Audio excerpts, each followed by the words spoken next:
આગળ વધીએ અમદાવાદના જગન્નાથ મંદિરમાં ભાઈબીજની ઉજવણી કરવામાં આવી છે। જગન્નાથજી, સુભદ્રાજી અને ભાઈ બલરામનો વિશેષ શણગાર પણ સજવામાં આવ્યો છે। જગન્નાથ મંદિરમાં મોટી સંખ્યામાં બહેનોની ભીડ પણ ઉમટી પડી હતી। મોટી સંખ્યામાં ભક્તોએ જગન્નાથ મંદિરમાં ભગવાનના દર્શન કરી ધન્યતા અનુભવી। ભાઈ અને બહેનના પવિત્ર પ્રેમનો તહેવાર એટલે ભાઈબીજ અને ભાઈબીજના દિવસનું પણ અનેરું મહત્વ રહેલું છે।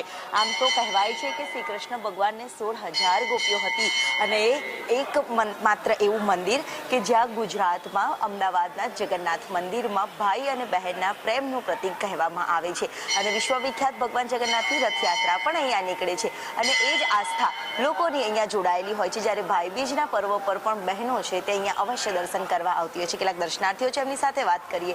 કેટલું એક મહત્વ રહેલું છે, કેટલું ઇમ્પોર્ટન્સ છે આ મંદિર? ભાઈબીજના દિવસે હર ભાઈબીજના દિવસે અમે અહીંયા દર્શન કરવા માટે આવીએ છીએ। રથયાત્રામાં તો આવીએ જ છે મંગળા કરવા માટે, પણ ભાઈબીજનો પવિત્ર તહેવાર એટલે મારા ભાઈની રક્ષા કરવા માટે હું આ ભાઈ બહેનને મળવા માટે